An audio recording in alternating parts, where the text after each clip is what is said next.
Fala aí, minha gente, tudo bom? Bem-vindos ao canal do Pintura Relâmpago. Estamos aqui naquele bate-papo prometido com o querido Paulo Nogueira. E aí, Paulo, beleza? Tudo bom, Davi? Tudo Prazer jóia? estar aqui com você e com seus espectadores. Oh, o prazer é todo nosso. O Paulo, né, que é um escritor já de 8 romances, crítico literário e professor também, né, de escrita, meu professor querido. Inclusive, ele tem um apelido que só quem faz aula com ele que pode usar, que é o VM, que vai ser difícil eu não te chamar de VM nessa conversa, mas eu vou me forçar. E, e um querido, né? A gente acabou desenvolvendo um pouco de um laço de amizade. O Paulo está me auxiliando, fazendo consultoria no Kung Fu Gandia também, né? Que é o meu projeto de quadrinho. E daí convidei-o aqui para que vocês pudessem ter receber algumas gotas de conhecimento aí do Paulo de literatura. E vou dar a palavra para o Paulo, né? Já fazendo aquela questão que muitos dos meus alunos e amigos, quando conversam com a gente, quando a gente conversa sobre escrita, sobre a dificuldade de escrever, do porquê que é tão difícil, Paulo, quando a gente tem uma ideia na cabeça que ela parece muito legal, muito boa, parece que está tudo lá, mas daí quando a gente começa a colocar ela em palavras e tentar escrever e dar forma para essa ideia, parece que tudo que era legal entra em colapso e sabe, perde o sentido. Por que isso acontece? Quais são as ferramentas, talvez, que possam ajudar a gente? Como é que a gente organiza as ideias para materializar o conceito de um projeto, para que ele não seja só algo na nossa cabeça, para que os outros possam ver também? Não sei se ficou muito enrolado aí, mas... Então, há várias questões aí, né? Uma das questões é que, precisamente, uma narrativa. O que é uma narrativa, né? Uma história em quadrinho é uma narrativa, uma peça de teatro é uma narrativa, um romance é uma narrativa, um filme é uma narrativa. Uma narrativa é um sentido articulado que vai de A a B e que conta uma história, né? Ou seja, não é uma abstração, né? Conta uma história, uma narrativa tem um elemento que é absolutamente imprescindível, que são os personagens, né? As narrativas são sempre sobre pessoas individualizadas, seres humanos. Ainda que esses personagens sejam, por exemplo, marcianos, venusianos, cachorros, gatos, tá? Vai ter sempre um elemento humano, né? A palavra é antropomorfizado, ou seja, humanizado, né? Porque a gente só pode falar daquelas coisas que são humanas. Agora, uma narrativa, essa historinha, ela não lida com abstrações, não lida com conceitos, com teorias, né? Ela conta histórias de existências, de vidas. E os dois vetores principais das existências são o tempo e o espaço. Não existem existências, vidas, não é? Fora do tempo e espaço. Não existem existências num limbo nem no vácuo, não é? Então, para nós tirarmos isso tudo da nossa cabeça, né, e comunicarmos isso a outra pessoa, né, nós precisamos dessa estrutura, né, que ajude essa pessoa a nos acompanhar nessa travessia. Tem um mantra que é: o leitor não está na cabeça do autor. Tá? E na nossa cabeça as coisas parecem claras, porque nós raciocinamos em imagens mentais. Mas o leitor não é um telepata, ele só vê, ele só acessa aquilo que está ali na tela, na página ou no palco, não é? Então, nós temos que introduzir todos esses elementos para que ele possa habitar, entrar e se envolver com essa história. E tem também as questões emocionais, não é? O leitor precisa se sentir conectado com esses personagens, os elementos dramáticos da história, não é? Agora, tem uma outra questão que é assim, a criação. Muito raramente nós temos uma criação, uma narrativa pronta na cabeça, não é? Então, e há uma sensação de quando nós temos uma ideia, isso é muito comum na psicologia da criação, que aquilo é maravilhoso, não é? Então, é isso que Só que quando a gente concretiza aquilo, né, há aquela sensação também de euforia, então, mas quando a gente vai ver pela segunda vez, a gente percebe que não é bem assim. Tá? O que é normal, o que é natural, e nem pode ser bem assim. Uma coisa que eu falo é, a história que a gente começa raramente vai ser a história que a gente acaba. Por quê? Porque nós, primeiro aquilo saiu da dentro de nós já temos um distanciamento e podemos ser mais objetivos. Né? Podemos ser mais críticos, podemos ver aquilo como o leitor eventualmente veria. Não é? Além disso, é aquilo que eu já disse antes, nós vamos concretizar isso ao conviver com os personagens. Eu costumo usar a seguinte analogia: um personagem ou uma circunstância dramática, narrativa, é como as pessoas que a gente conhece na vida real. Para nós conhecermos bem esses personagens, nós precisamos conviver um pouco com eles. Convivendo, nós vamos descobrir o seguinte: afinal, eu achava que eles iam reagir assim, mas agora que eu já conheço melhor essa pessoa, eu percebo que é absurdo ele reagir assim, não faz sentido, não é? Então é todo esse universo que a gente... Agora, o importante é não permitir que essa frustração inicial degenere num bloqueio, num beco sem saída, porque é assim mesmo. Isso na verdade, isso é um bom sinal, não é um mau sinal, tá? É um bom sinal, é um sinal frutífero, tá? Tá, posso fazer um comentário vendo o que você está falando, que é muito interessante isso? O conviver que você falou com o personagem para conhecê-lo melhor, né? Eu acho que existe no iniciante, eu mesmo, eu me considero, eu fiz poucos quadrinhos, ainda espero adquirir mais experiência, mas já percebi ao longo do pouco que eu produzi uma mudança nisso, que é querer escrever logo de cara a ideia que está na cabeça, ao invés de dar tempo, por exemplo, como você falou, para conhecer os personagens. Então, como é que eu conheço melhor um personagem? Eu fico inventando uma história do passado dele na minha cabeça, eu escrevo sobre ele. O que é melhor para que eu crie essa relação mais de intimidade com o personagem que eu estou criando? Como seria... Então, esses elementos, eu sou defensor, né, de se fazer, especialmente para uma narrativa um pouco mais longa, tá, com vários personagens, com vários cenários, né, com uma cronologia mais ampla, eu sou muito defensor de se fazer uma planificação prévia. Legal. Né? Ainda que você não vá usar tudo, né, isso, no mínimo, exatamente permite que você se familiarize mais com os personagens. Tá? Você não precisa saber tudo sobre a vida dos personagens, porque você não vai contar cada segundo da vida dele.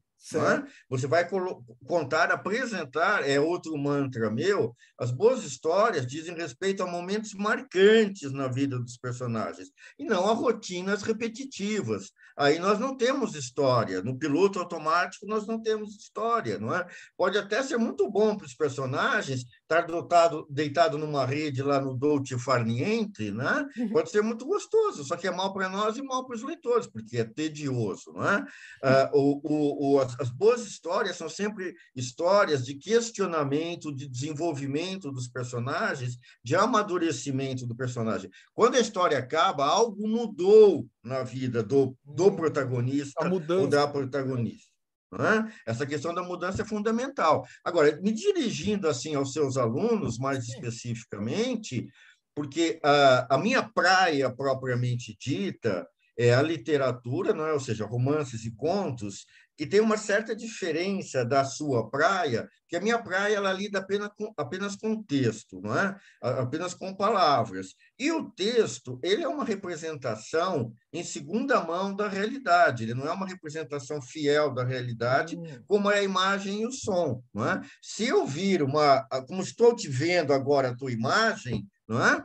Eu te reconheço imediatamente. Agora, se eu leio um texto descrevendo a sua aparência, não é? Eu crio uma imagem mental que vai ser aproximada da sua, mas não vai ser absolutamente 100% fiel.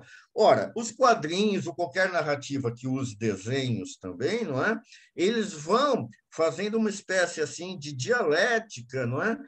De simbiose entre a imagem e o texto. É preciso haver complementaridade e não redundância. Né? Por Exatamente. exemplo, na literatura, como eu lido só com texto, eu preciso, num diálogo, quando tem 2 ou 3 personagens conversando, eu preciso indicar para o leitor, o leitor não pode ter a menor dúvida de quem falou aquilo, senão ele perde o fio da meada, porque ele não está nem vendo os lábios se movimentando, nem ouvindo aquele tom de voz específico. Tá? No cinema, você tem isso instantaneamente, automaticamente. No quadrinho, você tem também uma representação disso, que é, por exemplo, o balão, não é? Que é um signo assim, instintivo para o leitor de que aquilo que está lá dentro está sendo falado. E você pode desenhar onomatopeias, por exemplo, embora não tenha o som, você também pode representar o som até visualmente. Não Sim, é? sim, os efeitos Então, sonoros. é isso.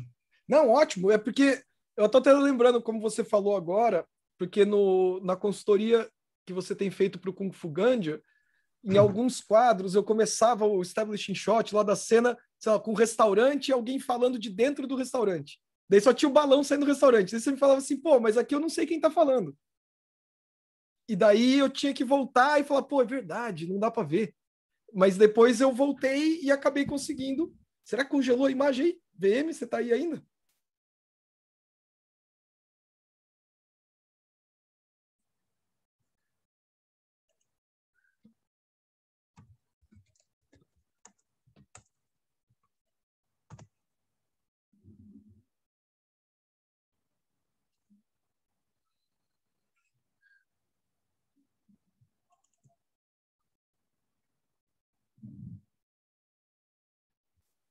Pronto. Teve um pequeno problema técnico aí da minha internet que vira e mexe deixa na mão. Mas o que eu estava falando rapidamente, para não perder o ritmo da conversa, é que você falou que o leitor não pode ficar confuso e nas páginas do Kung Fu Gandia que você está fazendo consultoria para mim, às vezes aparece no establishing shot, sei lá, um restaurante. Daí Uhum. eu ponho um balão saindo de dentro do restaurante e você sempre me adverte isso, fala, olha, o leitor não sabe quem está falando só por causa desse balão, né? E eu penso, pô, mas tem um monte de filme, série que começa a cena fora da casa e a conversa já tá rolando, mas daí você tem a voz do personagem, né? Numa série ou num filme, né? Que acaba permitindo isso. Tento Tá. concluir aqui. Então, de novo, o que eu estava falando, vamos ver se agora a internet ajuda. Em muitos momentos, quando eu estou fazendo quadrinho, quando você está me auxiliando no Kung Fu Gandia, na consultoria, quando eu coloco um balão saindo de algum lugar específico com o personagem falando e não aparece o personagem, você geralmente me alerta disso. Fala, olha, o leitor não sabe quem está falando. E eu penso, pô, mas em cinema, em série, acontece muito de uma cena começar antes de você ver o personagem falando. Só que a gente tem a voz deles, né? É isso que você estava Uhum. dizendo, né? A voz da atriz. Exatamente. Eu falo, beleza, essa é fulana. Então, Exatamente. Exatamente. então a gente precisa estar muito consciente das É, limitações da é. nossa mídia, né? Então, porque a história em quadrinho, eu acho que, de certa forma, ela fica no meio caminho entre o cinema, ou as séries de televisão, e a literatura, e o romance, tá? Ou o conto. Tá? Por quê? Porque na literatura nós só temos texto. Tá? Então, tudo tem que ser representado por palavras, não é? Por aquelas marquinhas negras na página. O leitor primeiro precisa decifrar aquilo que está lá para acessar o sentido. Tá? No cinema, não. No cinema ele tem a imagem e o som. Né? São informações diferentes, ou melhor, são linguagens diferentes. Eu costumo dizer o seguinte, eu costumo puxar um pouco a brasa para minha sardinha, que a literatura é a mais interativa das linguagens. Por quê? Precisamente porque a literatura ela exige muito, é muito importante a coautoria do leitor, a participação do leitor, né? Sim. Porque ele tem que fazer a parte dele. Não é? Enquanto que no cinema, por exemplo, se eu leio a descrição de uma página, de uma praia, num romance, cada leitor vai customizar mentalmente a sua própria praia pessoal. Né? No cinema, quem está na plateia, aparece uma praia na tela do cinema, todo mundo que está na plateia vai ver a mesma praia. tá? Porque é uma representação fiel e definitiva de uma determinada realidade, né? A história em quadrinho, eu acho que ela fica mais ou menos no meio do caminho. Por quê? Porque ela tem a imagem, tá? Mas não é uma imagem fotográfica, tá? Então é uma imagem estilizada da realidade, Sim. não é? Ela não tem aquela autenticidade científica, por assim dizer, da fotografia. Ela já é personalizada pelo artista, não é? E ela não tem som, tá? E, por outro lado, em relação ao texto, como existe a imagem, tá? A importância do texto, embora também seja grande, é menor, porque o texto na história em quadrinho, tá? Ele, em grande parte, é o diálogo, não é? E uma ou outra informação cenográfica, tá? De estamos agora, enquanto isso, não sei o quê, tal, em tal lugar, para dar a sensação de transição, basicamente, de tempo e espaço, não é? Agora, então, o cenário, as imagens, especialmente, por exemplo, num caso como a tua obra, não é? Que não é, não, ela não, a tua obra não tem um contexto realista, é um contexto fantástico, Sim. não é? Então, o cenário ele contém muita informação ativa para o leitor, porque os personagens não são seres humanos convencionais, o leitor tem que se familiarizar com eles, não é? E os ambientes da tua história também não são realistas, não são as cidades que a gente conhece, não são o campo que a gente conhece, tá? Agora, por outro lado, eles têm uma linguagem de comunicação, que é aquilo que eu falei no início, que é uma linguagem humana, não é? Ou seja, os personagens falam uns aos outros o que eles querem, o que eles não querem, tá? O que eles pretendem, quem eles são, para onde eles vão, né? Então, tem que haver esse equilíbrio entre a palavra e a imagem, né? Que seja harmonioso em termos de informação, que não haja nem omissão, né? Que dificulte a compreensão do leitor, nem redundância, né? Que vá poluir ali a comunicação. Né? Inclusive, vou fazer vou enfatizar isso que você acabou de dizer da redundância. Porque às vezes eu vejo trabalho de alguns amigos ou alunos que querem mostrar coisa para mim, que estão tentando fazer quadrinho, e a maioria das pessoas que começa a fazer, foi o meu caso também, começa a fazer com pouca bagagem de literatura. Eu li pouco, comparado a você, então, eu li nada. Eu li muito quadrinho, mas eu li pouca literatura. E a gente começa a escrever sem saber mesmo o que está fazendo. Vários amigos meus. E é muito comum, e eu vou alertar isso para quem está escrevendo e assistindo e também está tentando escrever. A questão da redundância que você falou, VM, dói muito no olho quando tem assim, João abriu a porta, e daí o desenho é o cara abrindo a porta. Essa é a redundância que você falou, não é? Do desenho e o texto serem a mesma coisa. Isso no quadrinho é muito ruim. Exatamente. Não é? Porque, pensa bem, vamos comparar isso com as outras linguagens que eu mencionei. Num filme, isso jamais aconteceria, porque a gente estaria vendo o personagem, o ator, abrindo a porta. E na literatura também não, porque não tem a imagem. Então, o que isso nos diz? Que é necessário e suficiente ou uma representação ou a outra. Não é? Não vamos competir uma com a outra, não é? Ambas devem cooperar, não é? A menos que uma diga uma coisa que só possa ser dita em palavras e a outra só pode ser dita em imagens, não é? Aí elas convergem e colaboram, e isso é o ideal. É o gostoso, né? De ver acontecer, né? Quando a imagem e o texto. Isso eu acho que é o melhor momento, não é? Quando você consegue essa convergência, não é? Certo. Uma outra coisa, para a gente, né, também, porque a ideia é uma conversa mais rápida, a gente não precisa se estender eternamente, mas queria falar, porque o Paulo, né, tem um canal no YouTube também, que eu vou colocar o link aqui, e os vídeos, no momento que o Paulo fez, ainda são bastante voltados para apresentar escritores, né, acontecimentos da vida dos escritores, estilos literários. Então, eu vou aconselhar vocês também que que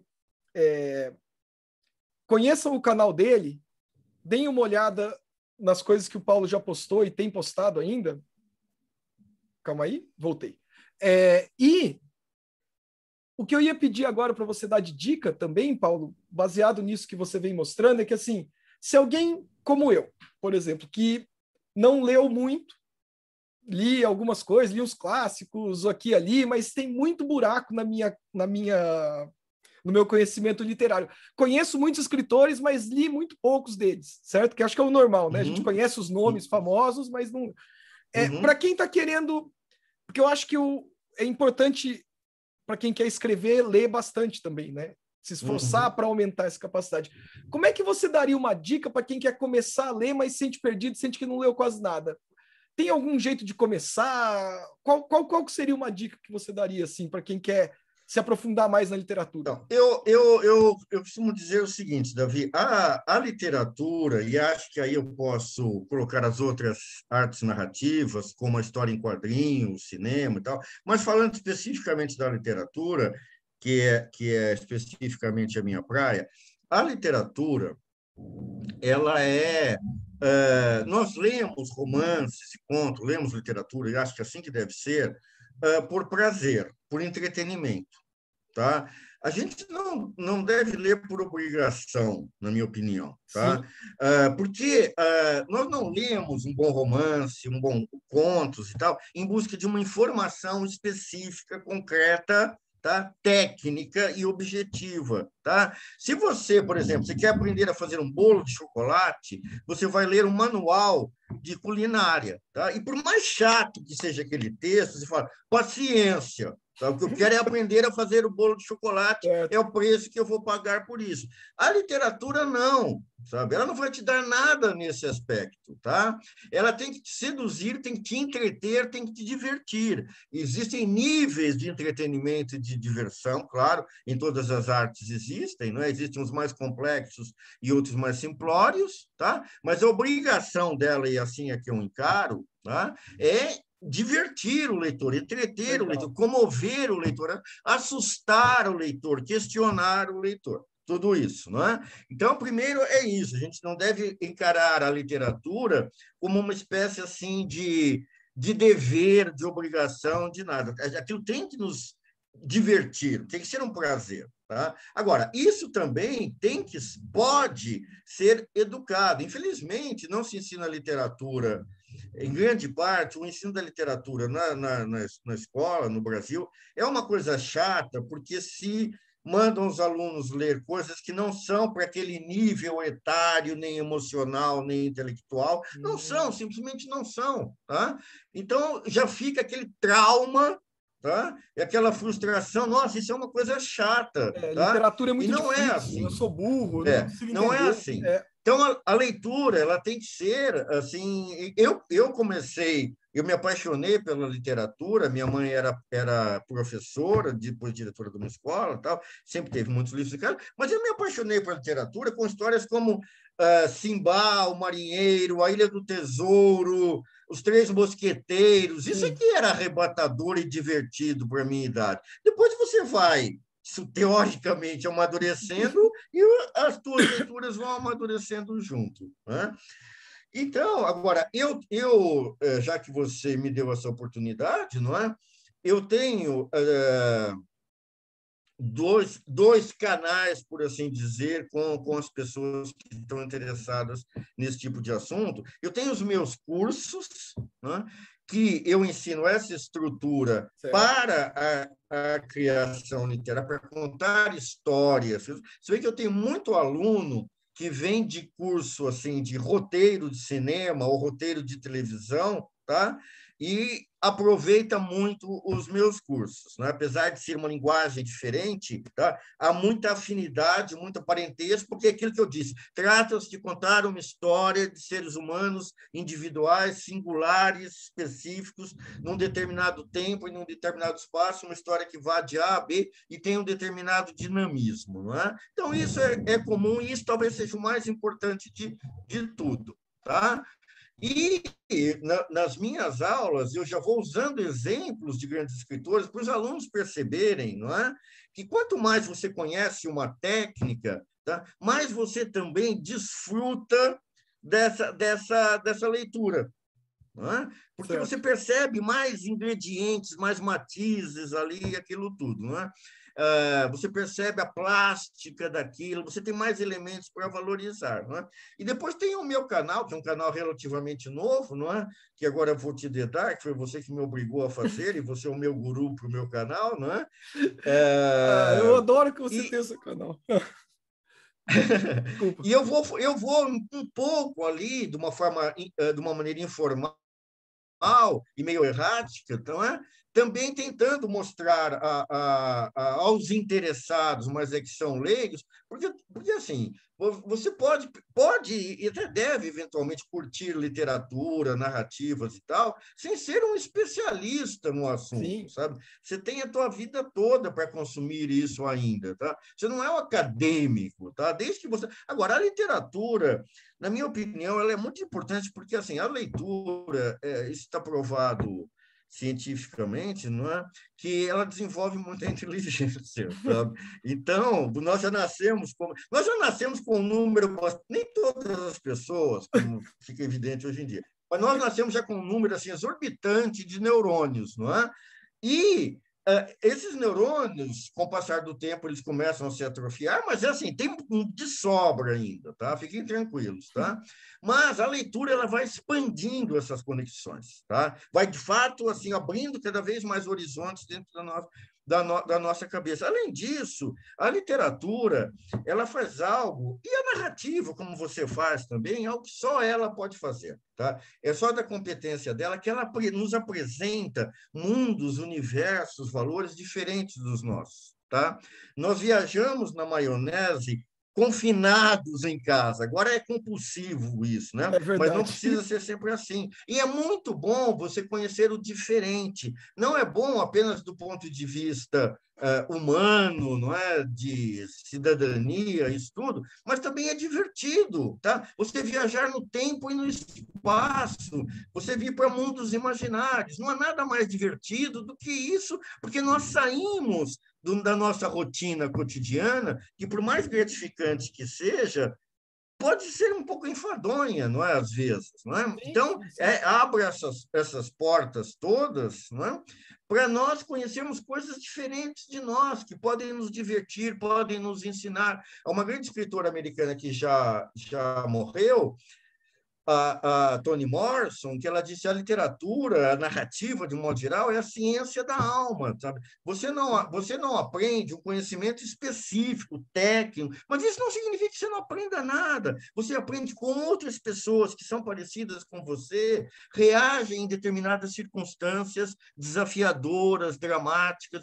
Você aprende valores humanos, maneiras de sair de enrascadas, de apuros e isso tudo, né? E você, então, se humaniza. Isso é muito legal. É. E é divertido também. Você une o útil ao agradável. Não, é ótimo. Acho que foi muito inspirador isso que você falou. Eu não sei quem escreveu ou disse que.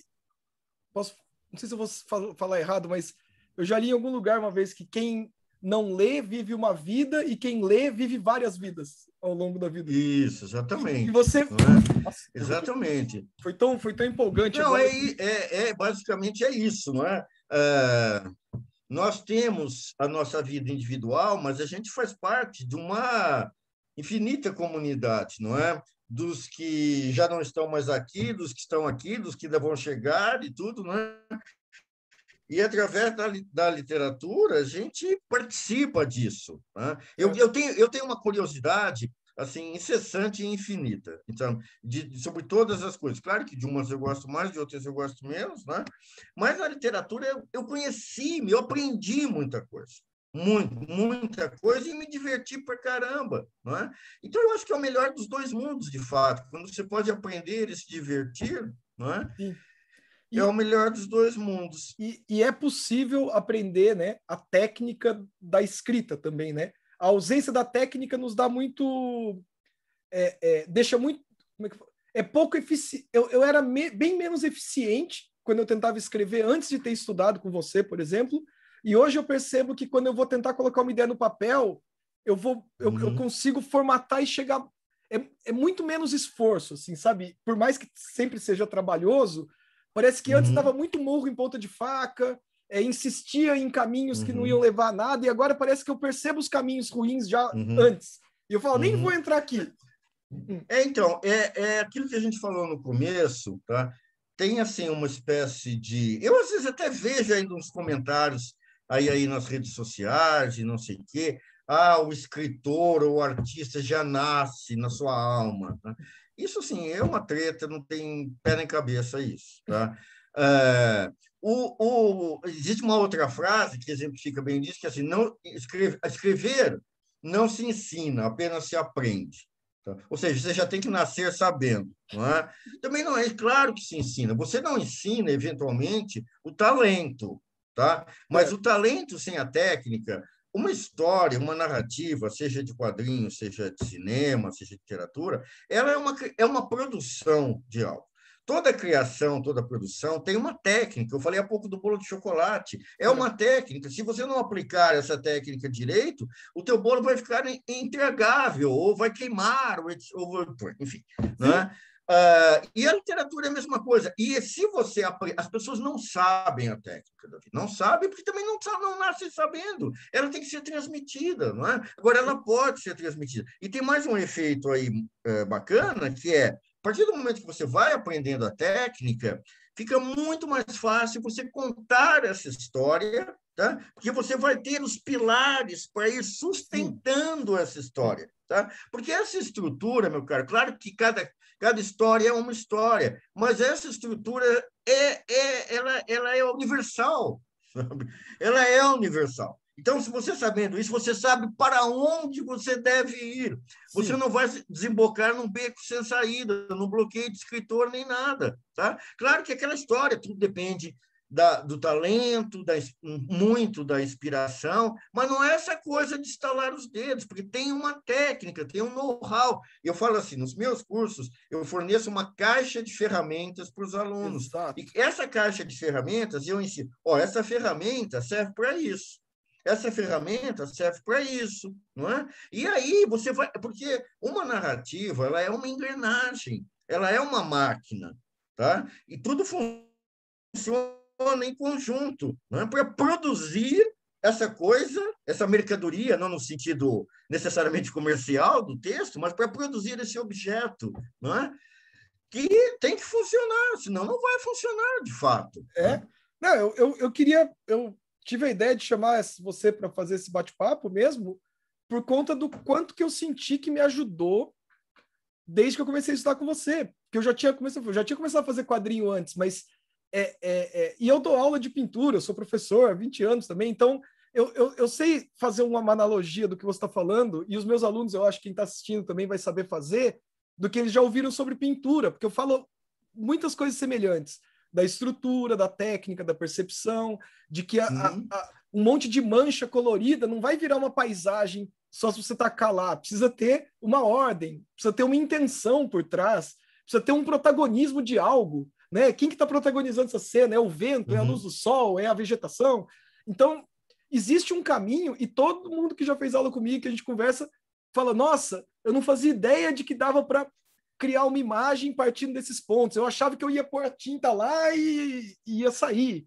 Então, de novo, para a gente meio que fechar, porque eu acho que a ideia era fazer esse papo mais curto e, pô, se você topar, eu adorei. Se a gente pode fazer outros no futuro, o pessoal assistir, certo? Mas, assim... Foi um prazer, Davi. Eu adoro, Paulo. Já vou te chamar de VM, já, porque agora a gente já está conversando há um tempo, eu já perdi o pudor. Mas, de novo, eu gostaria muito que quem está assistindo, realmente, se vocês têm vontade de aprender a escrever, abordem essa dificuldade do jeito que o Paulo está falando, do jeito que eu falo da pintura. Vão atrás das ferramentas. Cursos com outros professores, curso do Paulo, que eu recomendo fortissimamente, porque eu já fiz. Então, eu fiz todos, né, Paulo? Eu fiz o primeiro, o segundo, o terceiro. Eu fui até onde tinha.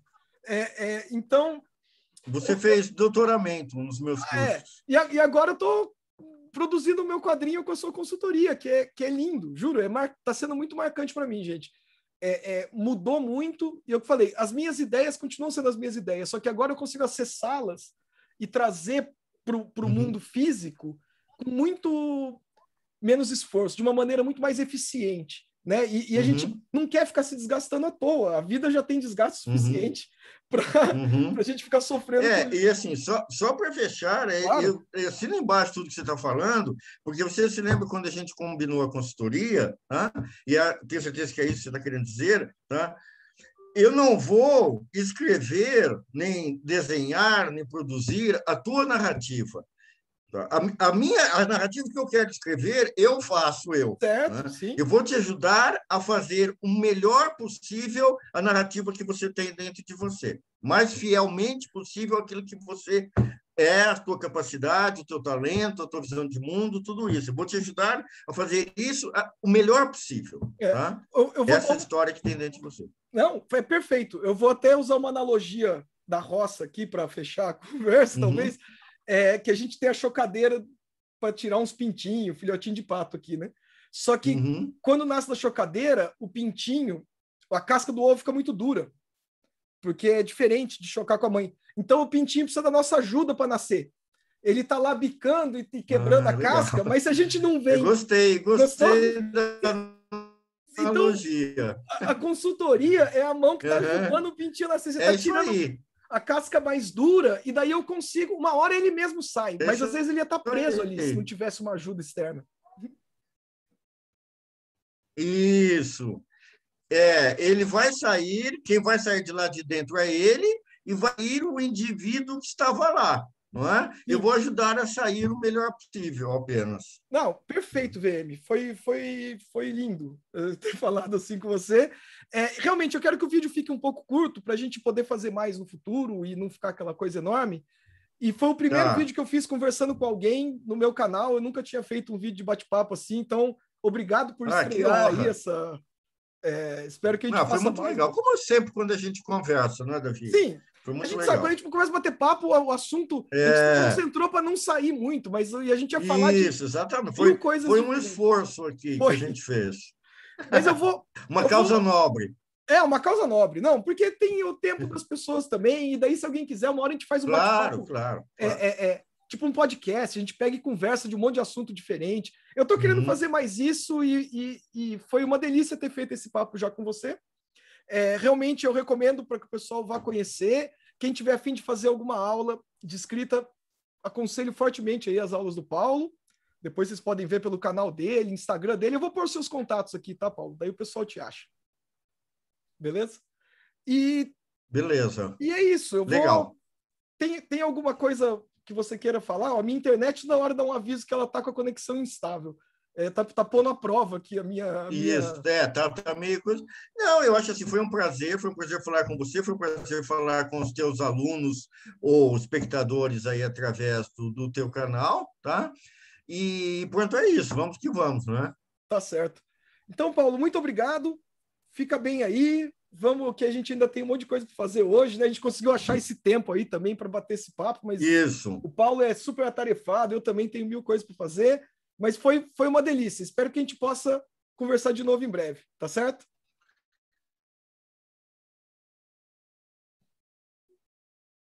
Fechou. A internet caiu no finalzinho. Você legal, Davi. Um abração. Um grande abraço, então, Paulo. Valeu. Muito obrigado.